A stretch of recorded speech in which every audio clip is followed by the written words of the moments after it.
Hi, everyone. Obviously, you know this is going to be recorded, and Devin is going to work her magic into most likely cutting this into clips based on questions, since that's going to be the easiest way to disseminate this, especially via video, where consumption is usually kept under 2 minutes. But we will have the whole video, which is awesome. So welcome all to our 2022 Latinx Heritage Month Roundtable with our amazing Latinx staff at BISC. We are so excited to be able to do this year. Last year, we sent around questions and we answered them together as individuals and then posted them up on our BISC social media. But this year, Chris, our fabulous executive director, had the great idea of getting us together and having a real roundtable and conversation about the significance of our cultures, our heritage, and how that is interlinked very deeply with the work that we're doing here at BISC, which is obviously our ballot initiative work and our democracy work.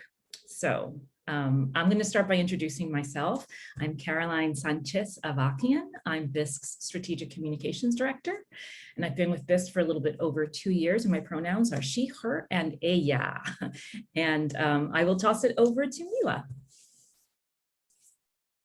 Hello there, I'm Mila Alayubi. I'm the Director of Strategic Partnerships here at BISC. I go by she, her pronouns, and I'm going to hand it to Eliana. Hello, I'm Eliana Ramirez Vaughn. I'm BISC Capacity Building Manager. I've been here 4 years and my pronouns are she, her. Passing it to Chris. Hello. Good morning, afternoon. I don't know. I'm still waking up somehow. It's definitely a Monday. Chris Fields Figueredo, she, her, ella. Executive Director at BISC, and I'll throw it over to Roberto. Thank you. My name is Roberto Cordova. I'm the program coordinator here at BISC, and I use he, him pronouns. And Devin, I'm going to send it over to you to introduce yourself, because you are a very important part of this conversation as well. Oh, hello, I am Devin Hyatt, she, her, and I am just facilitating the Zoom roundtable. I can't wait to hear what everyone has to say. Thank you all for joining today. Thank you, Devin, and thank you everyone again. I'm going to, as moderator of this discussion, I'm going to kick us off into our first question together, which is, how does your experience as a Latinx person influence your work?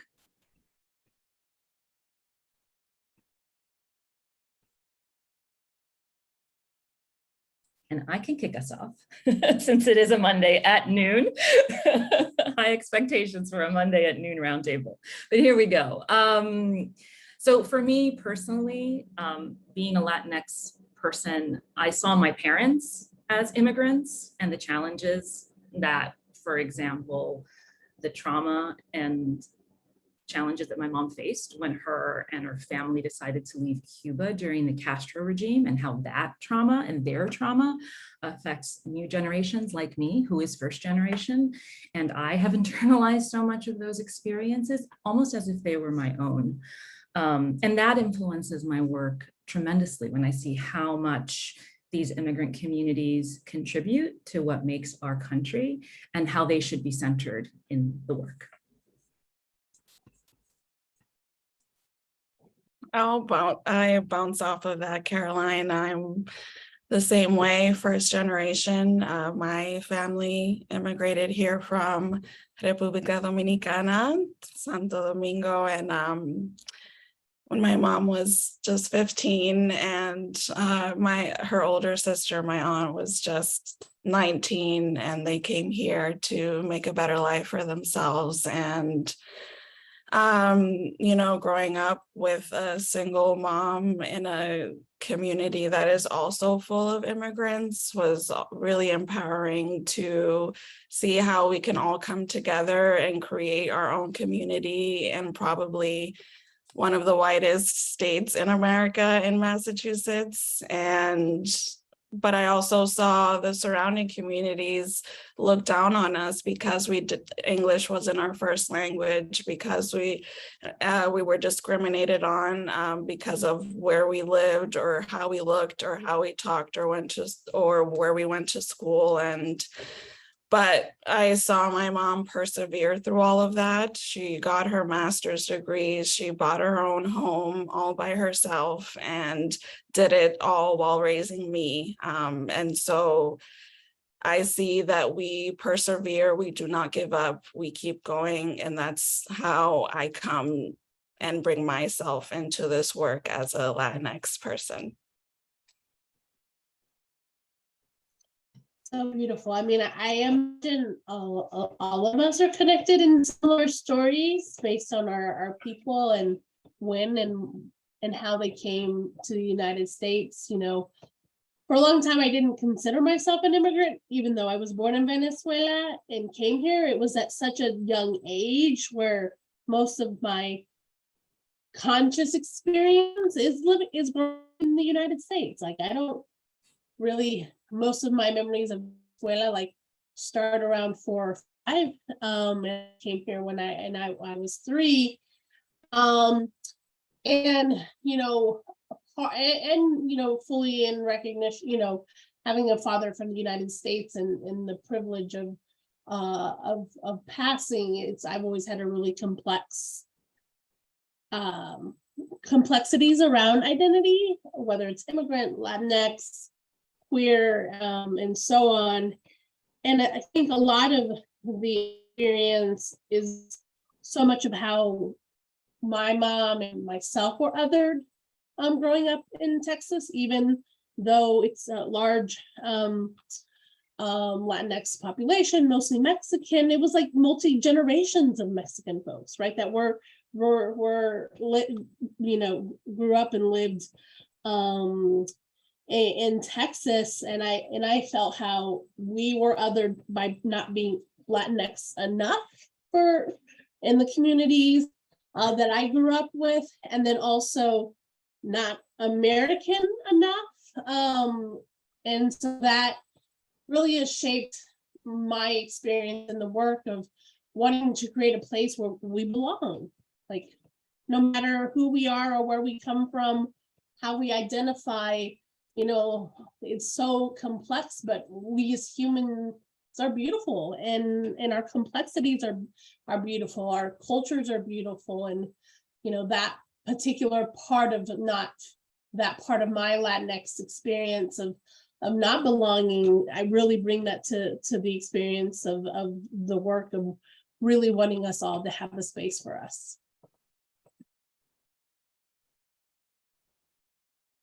Can really relate to Chris's share, thinking about my own immigrant experience and like growing up in a household where my mom is first generation Mexican American and my dad is an immigrant from Lebanon, and having a blended immigrant household with 2 different cultures, but having the same struggles, a lot around you know, language accessibility, and also just trying to be American enough, not being Mexican enough, not speaking the language as a second generation Mexican American, and like the racism that my family experienced, or you know, the prejudice that my family experienced, having like what was considered interracial marriage between my grandfather and my grandmother, who was a very white woman and he was a very Mexican man in Michigan, and you know, getting spit on when they would walk down the street, you know, together, and like having that being passed down through my family, and also with my father too, and especially around 9/11 and the all the atrocities that happened in our country after that. And so I just think about like, what does it actually mean to come from an immigrant family, even if it's blended, and what does it mean to not speak the language either, that you are owning that culture around, and like trying to figure out what my culture is, you know. But I definitely know for my grandfather in particular, who did come here with only a 2nd grade education, I think the key components that helped him bro was actually having like a labor job and working for the UAW and what it meant to like unionize. And so that blue collar union like strength is what I like hold on to from my grandfather. And also, you know, because he didn't have the education, he knew that in America, if you have that education, you can go even further. And so it was very important for his daughters that he made sure that they had an education for his granddaughters as well. And so the education work that we do through Valid Measure work is also something that I tie right back to my grandfather. So. For myself, I feel like my Latinx experience was unique in the sense that I came here to this country when I was 4 years old from Ecuador with my family. And I grew up in Connecticut, like small town in Connecticut, mostly white working class town. And I kind of like, from a young age, I figured out kind of this, what I kind of see, and it still persists, and I disagree with it. And I think this is what influences me to like come into this space, is like the kind of agreement between Latin immigrants and America that seems implicit in a lot of people's mind that I don't agree with, which is essentially just that America does you a favor by letting you be here. So here's what you got to do. You come to America, you're going to learn English because you need to speak the language that they're speaking. You need to like, you can have your cultures, but you got to have it quietly. Don't be like doing stuff in a way that disturbs like the American way of life. Pay American taxes. Invest all your stuff into American property, put everything into America, and then America will do you the favor of letting you be here. And, we'll give you the right to vote, but we're not necessarily going to appeal to you. We're not necessarily going to think about how you guys are a diverse group of people. We're just going to treat you as one unit, even though like a lot of you are very different from each other. And I kind of see working in this space as like a means to like empower the community from not viewing that no such agreement actually exists, and to like change that narrative that America does you a favor by letting you be here. If you come here and you want to live your life here, you still are entitled to stand up for yourself and be heard. All so much truth from everybody. And I could hear so many recurring themes in so many of our shares today. I've heard the duality of our identities and our experiences being not Latino, Hispanic, what have you enough, and also not being or feeling American enough.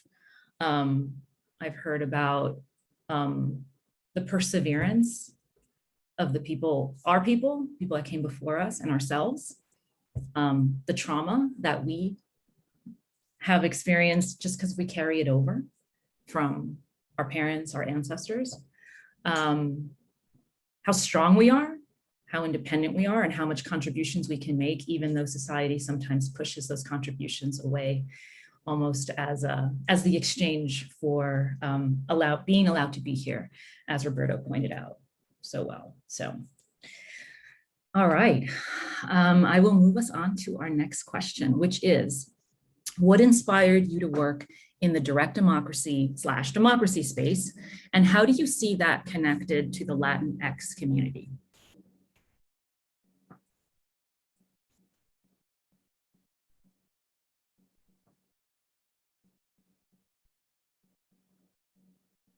For me, it's definitely my child.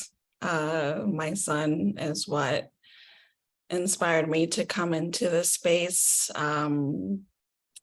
As soon as I learned that I was becoming a mom, like something clicked in me about what kind of future I wanted him to see or to live in and thrive in. And that really, led me to seek that and switch from where I was before and search for the right fit with an organization that is doing work that has a purpose and has a hand in building the future that I want to see for my son, but also for my community and other underrepresented communities. And I really do believe that that's why most of Latinos come to this country, is for a better life for their children. And that's how it is connected to our community, because that's what we want always, is a better world for our children.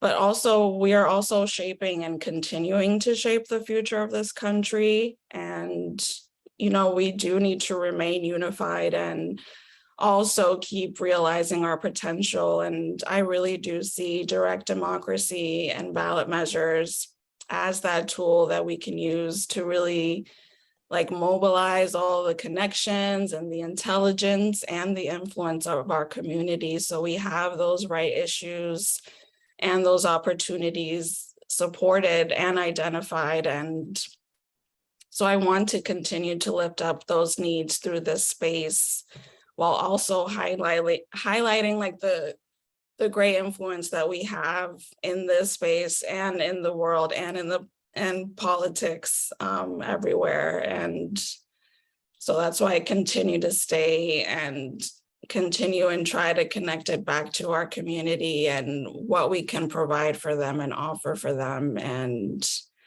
we're even seeing now, like there's a measure in Arizona to provide in-state tuition for non-citizens, and that is a ballot measure, and something like that would not be brought on by a legislator in a red state. And so those kinds of opportunities can be created by us and for us. And so I want to continue to have a hand in supporting that work through direct democracy.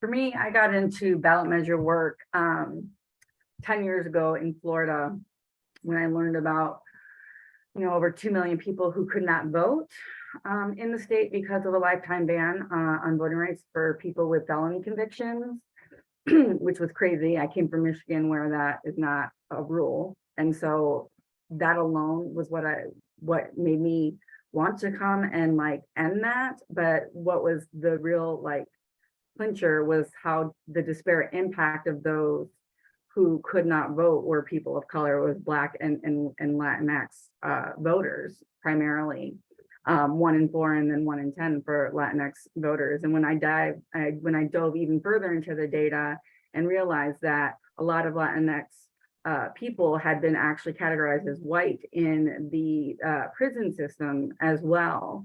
So it's really under reporting my people's impact in that particular area.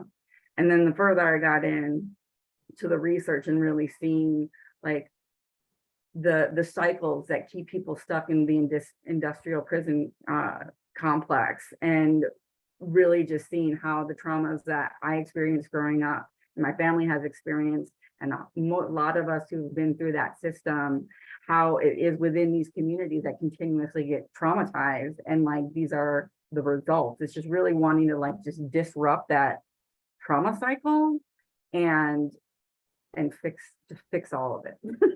So, and the most power I've seen actually manifest is through the ballot measure process and the people being able to lead that.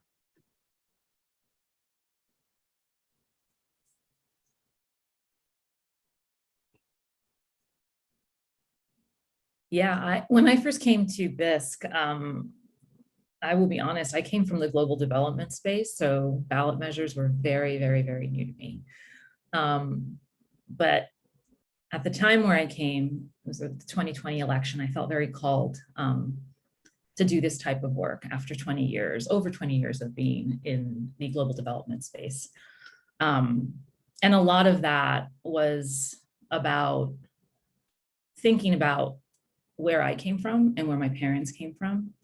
And thinking through how powerful direct democracy is. It's people power, and it's the people elevating issues and the people then voting on these issues directly. And that was very appealing to me. So many ballot measures that we work on affect the Latinx community directly, right? Whether it's fair wages or whether it's employee protections, healthcare, so many of them are directly addressed via ballot measures. And it makes me think how much our community has to benefit from these ballot measures that directly impact their life. I'm first generation Latina from Queens, New York City, and I grew up in the inner city, and I know how hard it was for my grandparents who didn't speak English and my parents who spoke English but not well, to be able to access a lot of healthcare that was quality healthcare, and navigating so many different hurdles that felt like they were always coming at us. And I see how with these ballot measures that more and more are addressing the issues that aren't taken up by our state officials, how directly it impacts their lives, our lives so much. So that was one of the reasons why I wanted to come to BISC and why I thought this work was so important.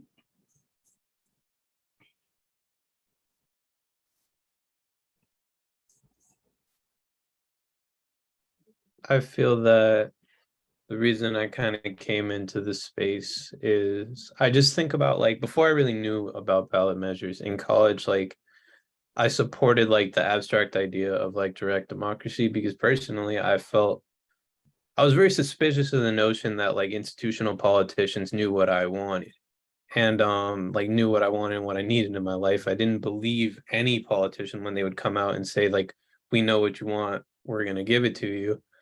And like part of that has to be like being part of the Latinx community, because you know, they do their research, of course, but like sometimes the way I feel about it is that people say like a politician comes and says, we're trying to serve the Latinx community, right? And they don't really define what that means, because the Latinx community is very different. Like if you're talking about people that are first generation, grew up in the United States, that's a different set of people that have different like views on things than people that like, you know, you lived your like almost your entire adult life in another country, and then you came here and you had experiences with things like military dictatorship and things like that. Like you can't group these people necessarily together, people that come from different countries and have different values. So part of the reason that it attracted to me like is because here's like these institutional politicians who say, you know, we know what you want, and I'm like, you don't even know who we are. So I really think that direct democracy lets those like into like the Latinx community kind of speak for itself and speak and say, you know, this is what we feel we need. We're you know, we're Latinx people that are just immigrants. We're coming to this country. We're new here. You know, we have certain needs. Or, you know, we are like the next generation of people that were raised here and we have certain concerns. Like, for example, Eliana brought up that in-state tuition thing. Like that's a concern that, yes, like somebody who's like my generation, who's like myself, that's a very concerning issue for me. It's a very important one. But for example, if a person who is just gotten here and is looking for work and isn't interested in university and wants to go into a trade or something, you know, like they're like a 40-year-old person, somebody in their like middle age with a family, like they have different concerns. And so I think that direct democracy allows every part of the Latinx community to speak, rather than just a community that's kind of been made up and defined by someone else. That speaks to me so much, Roberto. I mean, I remember when I started in politics, first of all, I didn't even know you could have a career in this. Like, that's just not what I grew up with, right? Like, tienes que ser abogada or doctora, like, right? Like, you have to be a doctor or a lawyer because that's going to get you like a good salary and a really like great paying job. Like, that's what I was told, right? And you have to go to university and you have to do this, right? And I was like, okay, but maybe I don't want that, right? And then when I got and so like voting and democracy, like these weren't things that were talked about at home. It's like, how are you going to get a good paying job? How are you going to get a good education? Because these are the things that are going to make sure that you have something in life and you can provide and buy a house and do all these things, right? And you know, when I think about democracy, you know, I think about words like opportunity and justice. And, you know, what sort of drove me into the work was injustice. And because I had a criminal record, I couldn't be a teacher in the state of Texas. And so like, because of a system that didn't value me or put a label on me of what I could do, you know, got me to be more active. And I remember working on my first political campaign, and it was like you translate a couple of things into Spanish and you put out a policy on immigration and you've done the thing, right? And like there wasn't even like Latinx or Hispanic outreach. And I had to create those things, right? Like I had to create those things because even the system of government or democracy didn't, to what you said, didn't even know how to talk to us, right, Roberto? Like they didn't see, they don't, it often doesn't see us. And so we have to recreate or create new things. And you know, that, you know, really drives me to continue into this work, because if we're not a part of it, right, if we don't have our voices, if our leadership isn't a part of it, if we can't speak on behalf of our communities and also understand the complexity of our community. I mean, Cuba, Mexico, Dominican Republic, Ecuador, Venezuela, like our countries are completely different. And our experiences, you know, while there might be things that unite us, there are different things and greatly different things. But without us being a part of it and fighting for the things that we want and need for our communities, for our people, you know, who else is going to do it? No one else is going to do it. And for me, ballot measures specifically gives us the agency, gives us the self-determination to make the demands that we want and need, versus what often can be a very passive system, right? We elect someone, they do a thing, versus us actually having the power and agency to determine what we want and need. So true. And so many themes of we are all so different. And perhaps what just unites us is our Latinx community, which comes together to support us. But we are all so different. I mean, look at us here in these little boxes right now. We're so different.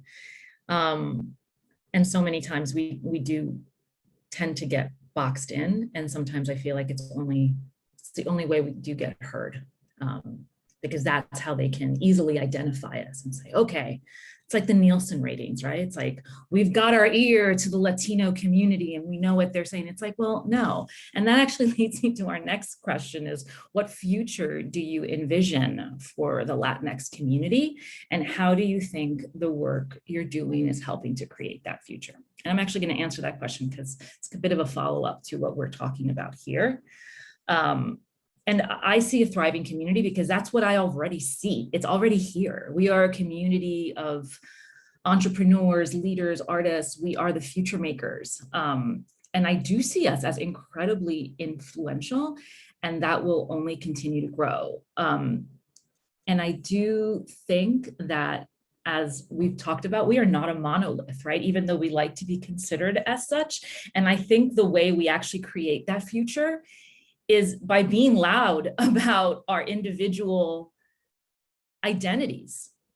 Are you Cuban American? Are you Venezuelan American? Are you Dominican American? And what are those distinctions? We all come from different continents. I mean, it's just like, it's insane when you think about all our differences.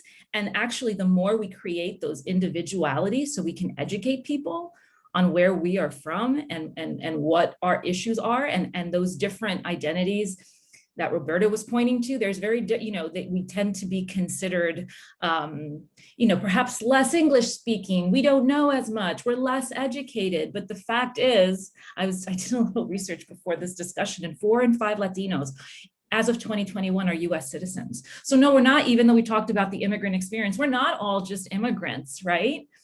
That's just one of our identities and one of the things that we fight for to have our voices heard and our needs addressed.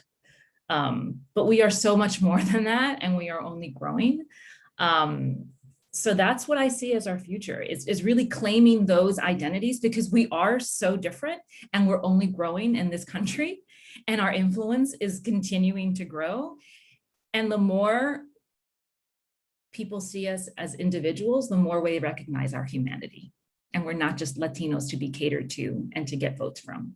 And that's where I see our future growing, is people being able to identify our humanity a lot more and not seeing us as a monolith that we can do trends on, and we can say how they're going to vote and all of this other stuff that I see that doesn't actually say very much about us at all.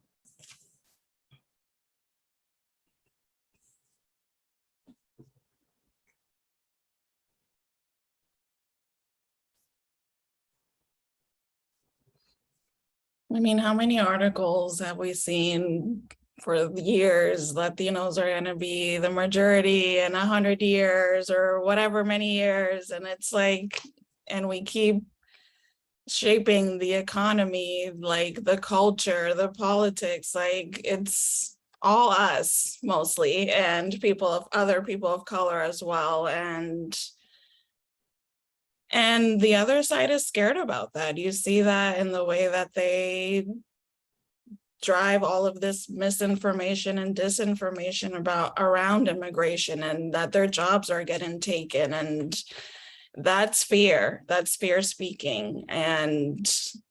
But that's not going to stop us and not going to make us back down, because we're Latinos and we have the fire and the passion, and we may take your jobs, but that's okay, because there's more jobs. There's plenty of jobs to go around for all of us. And I just, like Caroline said, we are thriving and we are continuing to thrive. And that's I want to see more of. And we need more Latinos in the ballot measure space and being those leaders and driving that work and being on the executive committees and making those decisions as well, and not just being used as a volunteer prop at the end of a campaign. And it's, representation matters. We've seen it in the media over and over again. And I feel empowered being a Latina and leading our cohort work, and them seeing someone doing that, and that it's not a white person telling them what they need to do, and it's someone that's their peer and that they can lean on. And that's empowering for me.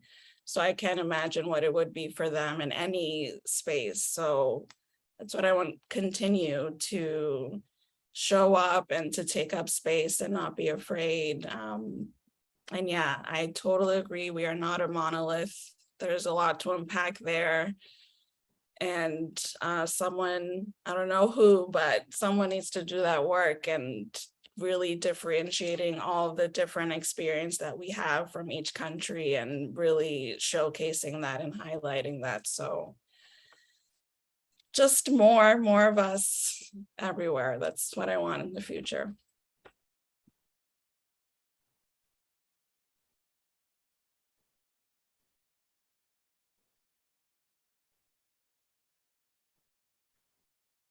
Something Roberto said at the beginning has been sort of sitting with me. It's like, we're allowed to be here. It's a privilege to be here. And, I think my own experience and I think a lot of Latinx experiences of having to assimilate or hide pieces of who you are so you can be a part of this country.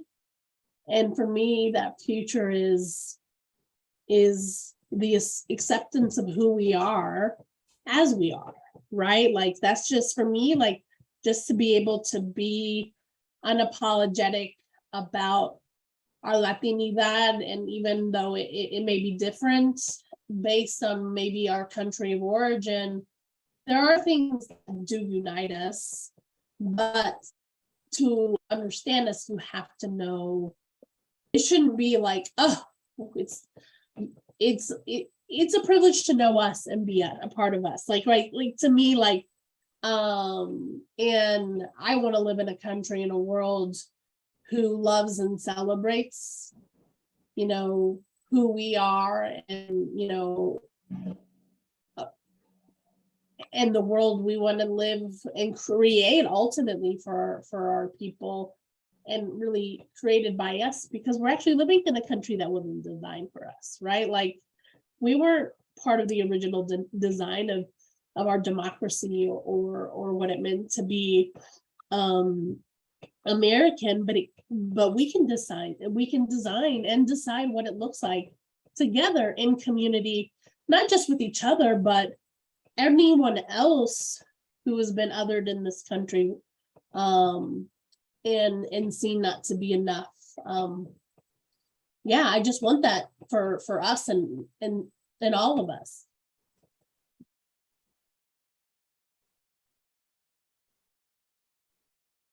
For me, it's really rooted in like healing the vision.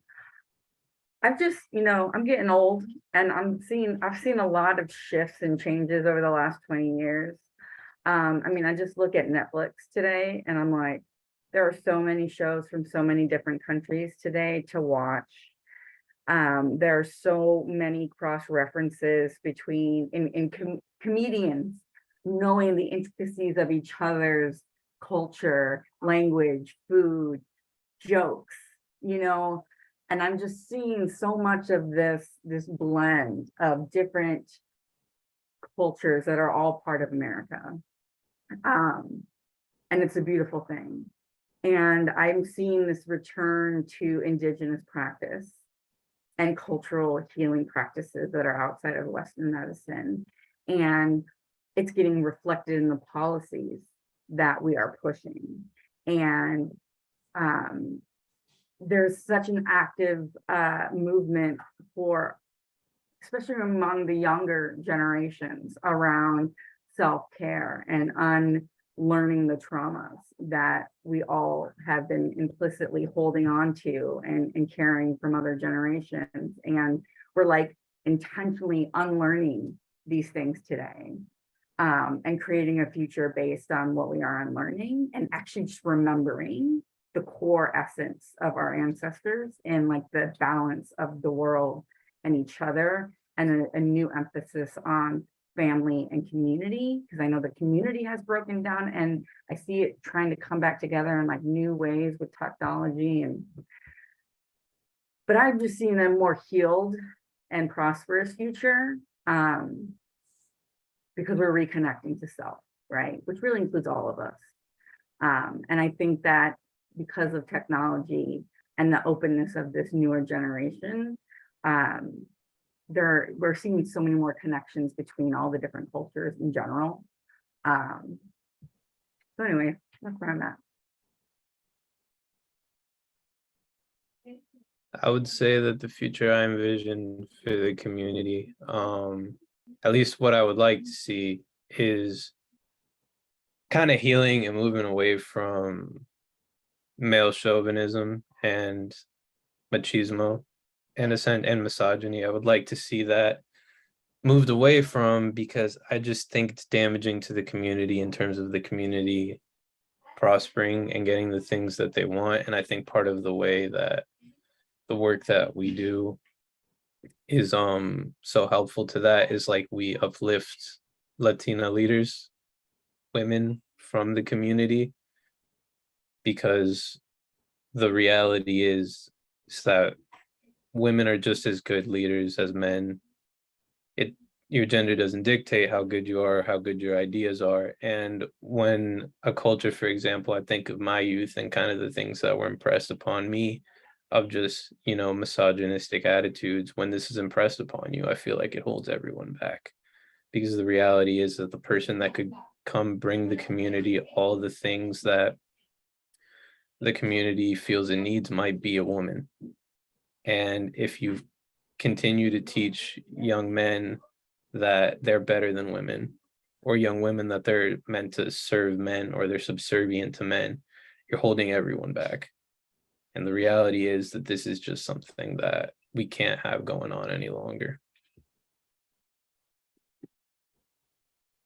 Thank you for all of those shares. And I like, Roberto, your direction of looking at ourselves and going, what is the work that we need to do for ourselves as individuals, but also as a community that allows us to move farther together. And that is certainly one of them. Our own internalized racism, I think, is another one that we really need to address if we want to seek the world in which we want to better all of ourselves. that's something that I am encouraged to see more work on, especially by Latino youth who see this very clearly, as they were the youngsters that would hear a lot of this being talked about at home and knowing that it wasn't right, and are now looking to bring that up. Just talking about it has been a huge issue. But I think I do see movement in that direction, but it is something that will need to be continually addressed in our community as something that is holding us back, and that we'll need to really keep addressing head on. So, all right, we're nearing the end of this very awesome Monday afternoon discussion. Is there anything else that any of you would like to share that I haven't asked you about today? Or I'll ask a question: how are you celebrating your heritage? It's not just this month, this period, but every day.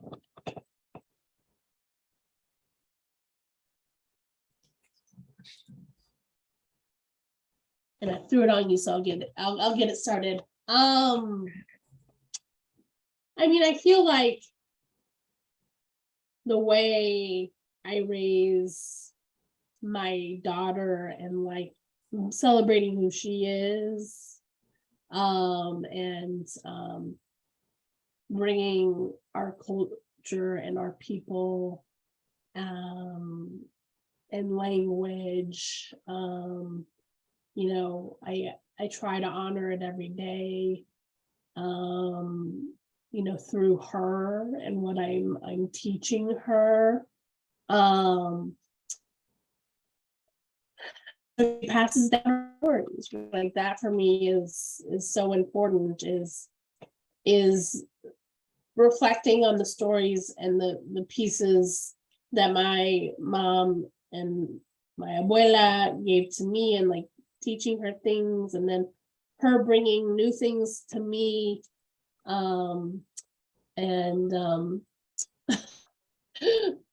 Once she wanted to eat cheddar cheese with an arepa, and I was like, what? How dare you? No, queso blanco, that's how we eat it. And I was like, oh, but this is tasty, right? Like, it's also like, so taking things from her, and like, it doesn't always have to be this way, right, too? So like, I really honestly think about how I try to celebrate and honor every day by the things that I teach her and what she's on. That's great. I'll follow that up with a little experience I had with my own 11-year-old daughter, Sabina, who I tried to serve a couple of weeks ago, guava with cream cheese, queso crema, on toast, which is such a Cuban snack. And she hated it. And I was like, what? I need to keep giving you these things until we find something that you like. But yes, I think one of the ways I celebrate Latinx Heritage Month, and just really not just this month, but every day, is similar to what Chris mentioned. I really try to teach my daughter, not just about her own background, but she has a lot of interest in Mexican culture because she grew up with all these like Disney, I can't remember the name of it right now. Somebody help me. I can't think of the name. Anyway, I can't think of it now, but she knows all about Dia de los Muertos, and she loves that. And so I want to embrace that. So I buy her books about different cultures so she can explore all the different, cultures in our beautiful Latino fabric. And part of that also blends into trying to teach her about my past. She has a very privileged life. She lives in a very nice suburb with great schools and access to everything she could ever wish for. I did not grow up in that.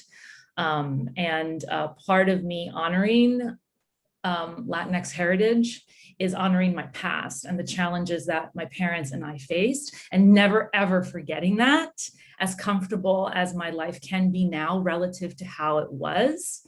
I will never, ever forget what those experiences are, and they affect every single action that I make every day. And if it doesn't, I check my privilege. And I really, really try to check my daughter's privilege, even though she's 11 years old and is starting to now understand that. I think it's really important to share so much of of that history with others because it matters. I celebrate every day through music and the food and the morning radio I listen to every morning is Spanish. You know, it's deep in me and ingrained, and I'm very appreciative of being able to grow up entrenched in my culture for the first 18 years of my life before moving out, and it's still deep within me, and I speak the language. I try to every day to my son as well, and my son is Afro-Latino and also biracial, and so there's two cultures that we try to bring in. And during Christmas, we celebrate Noche Buena on the 24th, but also do the Christmas morning that the Black culture has created for themselves. And so we do both, even though we're tired as hell in the morning, we still do that. And my son loves arroz habichuela. That's his favorite probably meal ever, and that's mine since I was a kid. And so I just see so much of how I grew up. I try to bring that here at home as much as I can, but also try to raise him differently and not try to bring those traumas that were brought on to me because of the experiences of my parents and my family. I try not to bring that home and try to pivot and make it better. And I think that's all about what Latino is making it better for the next and trying to work as hard as you can so the next person doesn't have to. And that's what I continually try to do, and honor and celebrate my culture through that. I can relate to Eliana, where like my daily celebration is music and food for my Mexican culture, especially when I put together my choreography for my Zumba classes that I teach. It's how I stay connected the most. My mom and I have been doing this thing where, you know, my mom doesn't actually know a lot about her own, Mexican heritage beyond her grandparents. And so we've been doing the ancestry DNA and trying to build out our family tree and really figure out, our history and learn together that way. In a way of trying to like reconnect with our culture, because both of us kind of were Americanized the most, and like we're trying to reconnect. And this is not for this exact month, but like I need to tell y'all like how we celebrate. It's like tamales are the thing that we do for Christmas Eve, and you try finding tamales in Florida with everything that's Puerto Rican or Cuban food, and there's hardly any Mexican food around here. Like getting homemade tamales for New Year, for Christmas Eve is always a challenge, but we make it happen. That's why I like going back to Florida, because I can find ayacas and I could never find it growing up in Texas. So I feel you. I saw guanabana juice at Whole Foods the other day. I almost fell over. It's like guanabana. That's crazy. Okay, I think you have the final word, Roberto. I guess so. I would say that the way I like to celebrate my heritage, not necessarily in this month, but just in general, is I like asking old Latin people about their lives.